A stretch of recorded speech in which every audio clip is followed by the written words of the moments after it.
And joining me now is the House's lead impeachment manager, Intelligence Committee Chairman Adam Schiff. Chairman Schiff, welcome back to Meet the Press. Thank you. Let me start with getting your reaction. I know you did some reaction to the president's legal team yesterday, but what message do you believe they're trying to send to those jurors in there?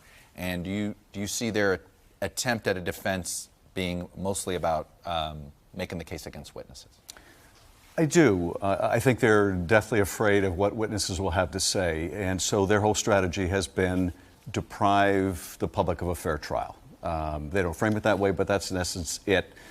They have a very heavy burden, though, with that, because the American people understand what a fair trial is. A fair trial requires witnesses. A fair trial does not consist of the person who is charged agreeing with the judges to deprive the prosecution from being able to make a case. So it's hard to argue we don't want to hear the evidence, particularly when they say we should hear from more direct witnesses who talk to the president, but we're not going to allow them to be called. What was so striking to me really about their case was that they basically acknowledge the scheme. They don't really contest the president's scheme. They don't say, no, he didn't try to get foreign help in the election. They don't say that there was no evidence that he was conditioning the aid. They just try to make the case that you don't need a fair trial here. You can make this go away. But look, if they're successful in depriving the country of a fair trial, there is no exoneration. There is no exoneration. Americans will recognize that the country did not get what the founders intended because they put the word try in the Constitution for a reason. The other part of the president's defense is to call into question the investigators, whether it's you or the intelligence community. Jay Sekulow basically said the president has every right to question, essentially defending the idea that the president does have suspicions about Ukraine's role in 2016, going after the intelligence community. Were you surprised that the president's counsel did that on the floor of the Senate? I was surprised. I think it was a huge mistake. Basically, what he did, and this was really following the presentation we made the day before about the threat the president poses to the country because he continues to choose to believe people like Rudy Giuliani. He continues to believe Russian propaganda over his own intelligence agencies, over his own FBI director, and that makes him dangerous to our country. And what do? They go and double down on that same crazy conspiracy theory that Ukraine hacked the DNC server.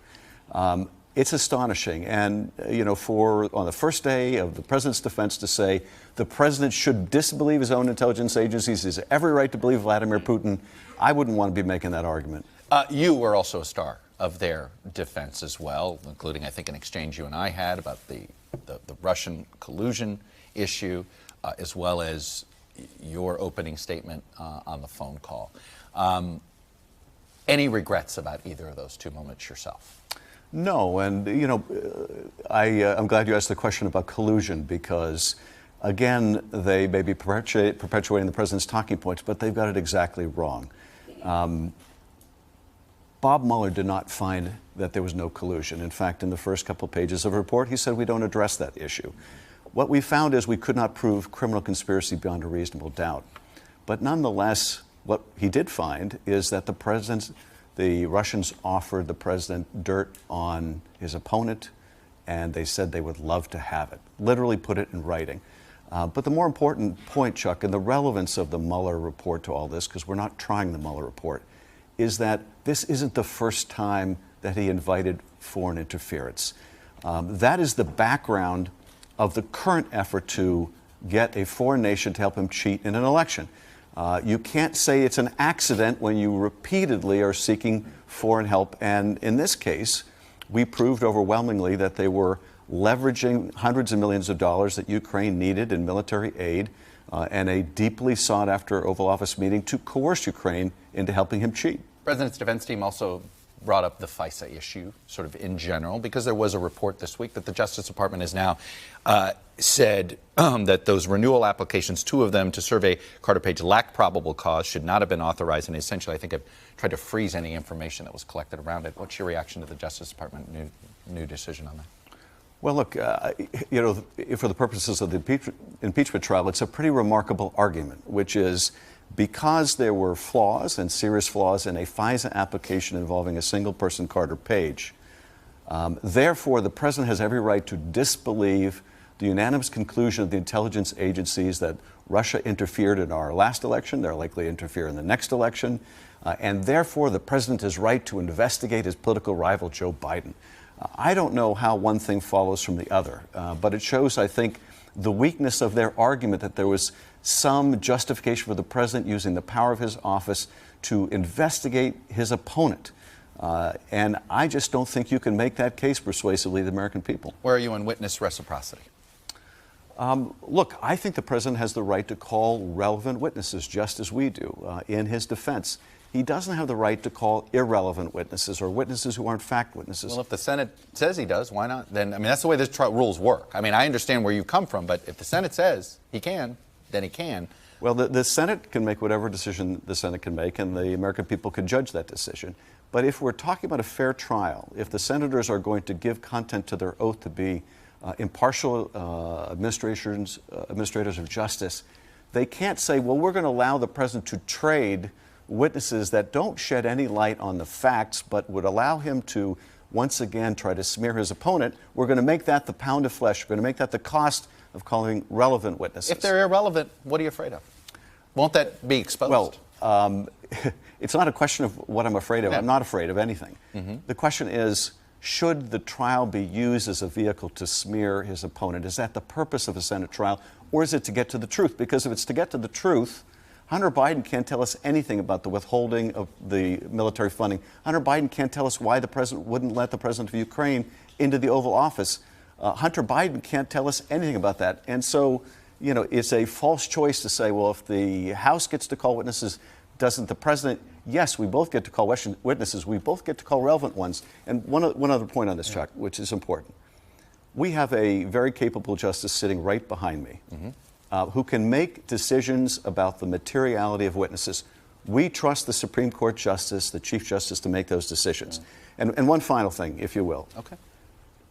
The president's team is pushing out the argument, we don't have time to call witnesses. We'd really love to have these people testify. We just don't have time to do it. It would be too inconvenient. That's a dodge. We have a justice who can make decisions if there's any legitimate claim of privilege. It can go to the justice. Their argument is that it interferes in the presidential election, that we start to creep too close to it, and that basically, at what point should voters have this decision versus the Senate? Well, it's a broader argument than that. Their argument is you cannot impeach a president in his first term because it will either overturn the will of the voters who elected him or prevent him from being on the ballot the next time. Now, the remedy of impeachment, if it's to be a meaningful remedy, means that you can remove a president from office. And if a president commits serious misconduct in his first term, he doesn't get a pass. The danger of the country is particularly acute when the conduct involves threatening the integrity of the next election, because that's normally the remedy. But if he's allowed to cheat in that election, it's not a proper remedy. What do you make of the criticism that some Republican senators who you might want to see vote for witnesses didn't like your head on a pike comment? Murkowski, Collins, and Ernst, all three Republican senators who are might be open to witnesses, thought you got too personal. Well, I don't think it was personal to refer to this CBS story. What may be personal, though, and I think I have to be very candid about this, is I made the argument that it's going to require moral courage to stand up to this president. And this is a wrathful and vindictive president. I don't think there's any doubt about it. And if you think there is, look at the president's tweets about me today, saying that I should pay a price. You take that as a threat? I think it's intended to be. Okay. But look, it is going to be very difficult for some of these senators to stand up to this president. It really is. There's just no question about it. And I want to acknowledge that. And I don't want to acknowledge it in a way that is offensive to them. But I do want to speak candidly about it. And if this weren't an issue, there wouldn't be an issue about calling witnesses. If we can't even get the senators to agree to call witnesses in a trial, it shows you just how difficult that moral courage is. Well, we're going to try to have that conversation in a second. Chairman Adam Schiff, thanks for coming on, sharing your views, and we'll be watching next week. Hello from Washington, I'm Chuck Todd, and thanks for checking out the Meet the Press channel on YouTube. Click on the button down here to subscribe and click over here to watch the latest interviews, highlights, and other digital exclusives.